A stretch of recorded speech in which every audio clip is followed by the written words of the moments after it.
નમસ્કાર દોસ્તો, સુપરફાસ્ટ તાજા સમાચારમાં તમારું સ્વાગત છે। દેશ, દુનિયા અને ગુજરાતના તાજા, મોટા અને સૌથી મહત્વપૂર્ણ સમાચાર જાણીએ તે પહેલા તમે ચેનલમાં નવા હોય તો ચેનલને જરૂરથી સબસ્ક્રાઇબ કરીને વિડીયોને લાઇક કરી દેજો।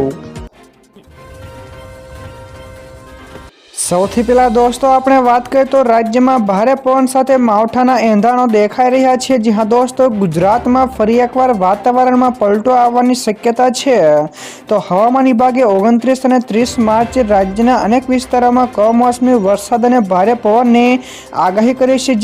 તેમજ વેસ્ટર્ન ડિસ્ટર્બન્સના કારણે બનાસકાંઠા, કચ્છ, પાટણ, સાબરકાંઠા, અરવલ્લી, મહીસાગર, દાહોદ જિલ્લામાં એટલે કે ઉત્તર ગુજરાતમાં માવઠાની સંભાવના વધારે છે। તો દરિયાકાંઠાના વિસ્તારોમાં પણ તેજ પવન ફૂંકાવાની પણ શક્યતા છે। તેમજ 29 માર્ચે માછીમારોને દરિયો ન ખેડવાની પણ સૂચનાઓ આપવામાં આવી છે। તો દોસ્તો બીજા સૌથી મોટા સમાચાર સામે આવ્યા છે। એલપીજીના સંકટ વચ્ચે ભારત સરકારનો મોટો આદેશ। જ્યાં દોસ્તો ભારત સરકારે એલપીજી, પેટ્રોલ અને ડીઝલની અછત અંગેની અફવાઓને ફગાવી દીધી છે। તેમજ સરકારે શક્ય તેટલા ઘરોમાં પીએનજી કનેક્શન પહોંચાડવાનો પણ લક્ષ્યાંક ધરાવે છે। તો માત્ર 25 દિવસમાં લાખો પાઇપ ગેસ કનેક્શન પહેલેથી જ સ્થાપિત થઈ ગયા છે। તેમજ સરકારે જણાવ્યું છે કે જે ગ્રાહકો પીએનજી સુવિધાઓની એક્સેસ હોવા છતાં પણ તેનો ઉપયોગ ન કરવાનું પસંદ કરે છે તેમના માટે એલપીજીનો પુરવઠો બંધ કરવામાં આવશે। તો દોસ્તો ત્યાર પછી આગળ વધુ એક સૌથી મોટા સમાચાર મળ્યા છે। કૃષિ મંત્રી જીતુભાઈ વાઘાણીની મોટી જાહેરાત। જ્યાં દોસ્તો ગુજરાતના ખેડૂતો તેમજ પશુપાલકો માટે સારા સમાચાર મળ્યા છે। જેમાં રાજ્ય સરકારે વર્ષ 2026 અને 27 માટે ખેડૂતોને વિવિધ યોજનાકીય લાભો આપવા માટે મહત્વની જાહેરાત કરી છે। તેમજ ખેતી તેમજ પશુપાલન મંત્રી જીતુભાઈ વાઘાણીએ જણાવ્યું કે આગામી 27 માર્ચથી 26 એપ્રિલ 2026 સુધી એક મહિના માટે આ ખેડૂતો પોર્ટલ ઓનલાઈન અરજીઓ સ્વીકારવા માટે ખુલ્લું મૂકવામાં આવશે। તો દોસ્તો બીજા સૌથી અગત્યના સમાચાર સામે આવ્યા છે। ગુજરાતની માથાદીઠ આવકમાં થયો વધારો। જ્યાં દોસ્તો વર્ષ 2024-25ના તાજેતરના ઓડિટ અહેવાલ અનુસાર ગુજરાતની માથાદીઠ આવકમાં 9.10% નોંધપાત્ર વધારો થયો છે। તેમજ રાજ્યનો વિકાસ દર 10.15% નોંધાયો છે।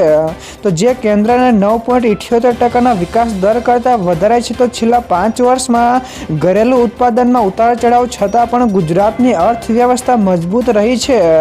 તો આ આંકડા રાજ્યની વધતી સમૃદ્ધિ તેમજ આર્થિક સ્થિરતા દર્શાવે છે। તેમજ ગુજરાતે રાષ્ટ્રીય સરેરાશને પણ પાછળ છોડી દીધું છે।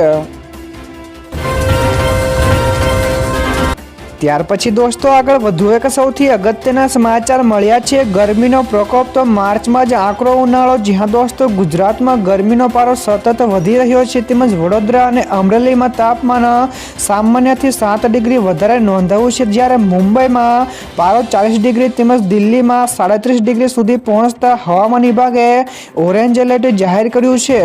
તો એન્ટી સાયક્લોનિક સિસ્ટમના કારણે સૂકા પવનો ફૂંકાતા અસહ્ય લૂનો પણ અનુભવ થઈ રહ્યો છે। તો બપોરના સમયે માર્ગો સુમસામ ભાસે છે તેમજ લોકો ઠંડા પાણીનો પણ આશરો લઈ રહ્યા છે।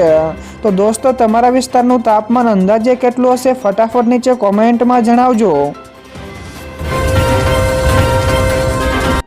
ત્યારબાદ દોસ્તો ફટાફટ આગળના બીજા સમાચારની વાત કરવામાં આવે તો સોના અને ચાંદીના ભાવમાં રેકોર્ડ બ્રેક ઉછાળો। જ્યાં દોસ્તો ભારતીય વાયદા બજારમાં સોના અને ચાંદીના ભાવમાં પ્રચંડ તેજી જોવા મળી છે। જેમાં ચાંદીમાં ₹12,200નો વિક્રમી ઉછાળો આવતા ભાવ ₹2,36,000ની સપાટીએ પહોંચ્યો છે।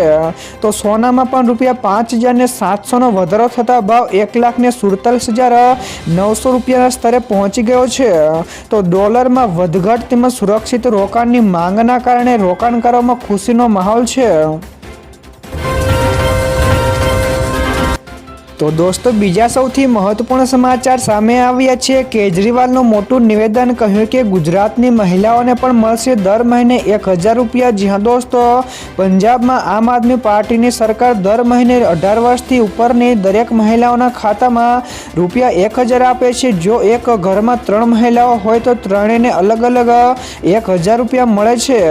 તો કેજરીવાલે ગઈકાલે ગુજરાતની જનતાને પણ અપીલ કરી છે કે ગુજરાતમાં પણ આમ આદમી પાર્ટીની સરકાર બનાવતો અહીં પણ દરેક મહિલાઓના ખાતામાં દર મહિને 1000 રૂપિયા જમા થવાના શરૂ થઈ જશે। તો દોસ્તો આ અંગે તમારું શું મંતવ્ય છે, ફટાફટ નીચે અમને કોમેન્ટમાં જણાવજો। તો દોસ્તો ત્યાર પછી આગળ વધુ એક સૌથી મહત્વપૂર્ણ સમાચાર મળ્યા છે। હોર્મુઝ સ્ટ્રેટમાંથી છેલ્લા 24 કલાકમાં 4 જહાજો પસાર થયા છે। જી હા દોસ્તો, મિડલ ઈસ્ટમાં ચાલી રહેલા યુદ્ધ વચ્ચે હોર્મુઝ સ્ટ્રેટમાં છેલ્લા 24 કલાકમાં એક કાર્ગો શિપ તેમજ 3 ઓઇલ ટેન્કર સફળતાપૂર્વક પસાર થઈ ગયા છે। જોકે સામાન્ય સમયની સરખામણીમાં કુલ ટ્રાફિક હજુ પણ ઘણો બધો ઓછો છે। તો ઈરાન હાલમાં માત્ર પસંદગીના જહાજોને જ પસાર થવા દઈ રહ્યું છે। તો હોર્મુઝ સ્ટ્રેટ વિશ્વના આશરે 20% ઓઇલ સપ્લાય માટે અત્યંત મહત્વનું સ્થાન છે।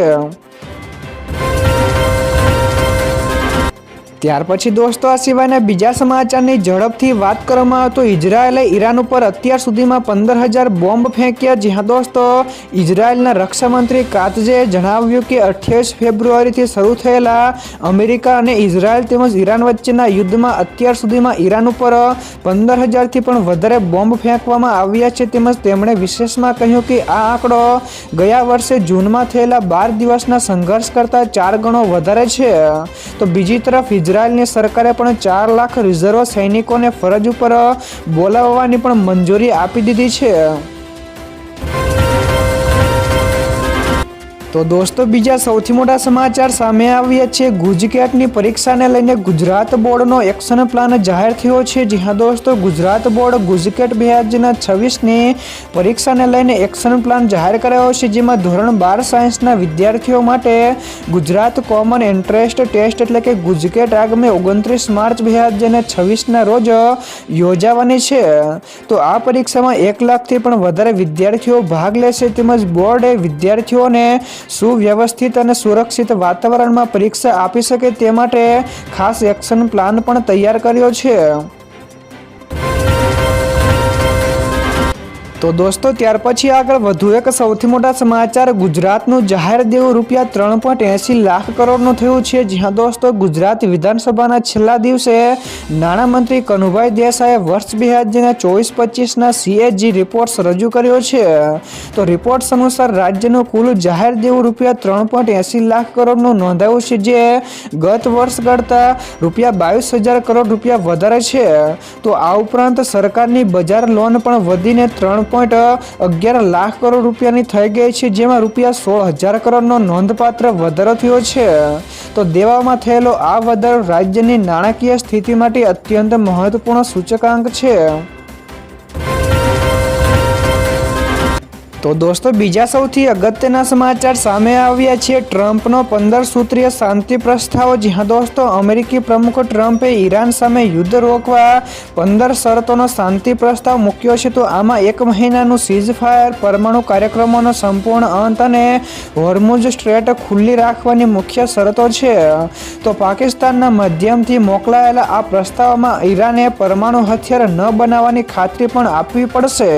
તો બદલામાં અમેરિકા આર્થિક પ્રતિબંધો પણ હટાવશે, તેમજ ઈરાને હાલ માત્ર પરોક્ષ સંપર્ક હોવાનું પણ સ્વીકાર્યું છે।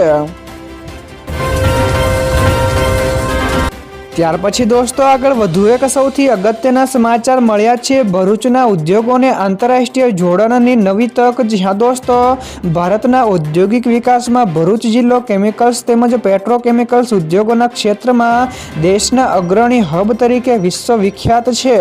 તો જેમાં અંકલેશ્વર, પાનોલી, ઝઘડિયા, દહેજ, સાયખા તેમજ વિલાયત જેવા વિકસિત ઔદ્યોગિક ક્લસ્ટર્સને પણ કારણે ભરૂચ આજે વૈશ્વિક કેમિકલ્સ ઇકોસિસ્ટમને મહત્વનું કેન્દ્ર બની ગયું છે।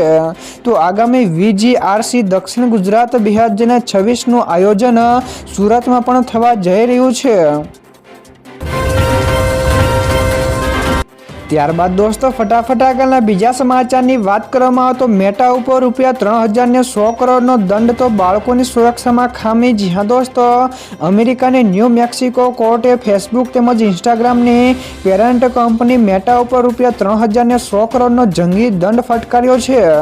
તો જ્યુરીએ મેટાને બાળકો માટે અસુરક્ષિત ગણાવી અને તેમને જોખમમાં મૂકવા બદલ જવાબદાર ઠેરાવી છે અને કોર્ટનું પણ માનવું છે કે કંપનીએ નફા માટે બાળકોની માનસિક તબિયત અને સુરક્ષાના જોખમો છુપાવ્યા હતા, જ્યારે મેટા આ આદેશને કોર્ટમાં પડકારશે.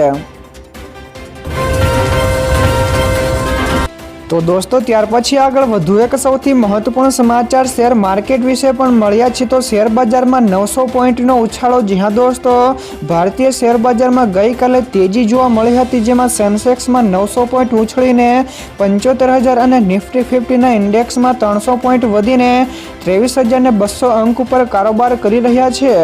તો જેમાં ખાસ કરીને ઓટો, બેન્કિંગ, FMCG શેરોમાં જોરદાર લેવાલી જોવા મળી હતી, તેમજ એશિયાઈ બજારોમાં પણ તેજીનો માહોલ જોવા મળ્યો હતો.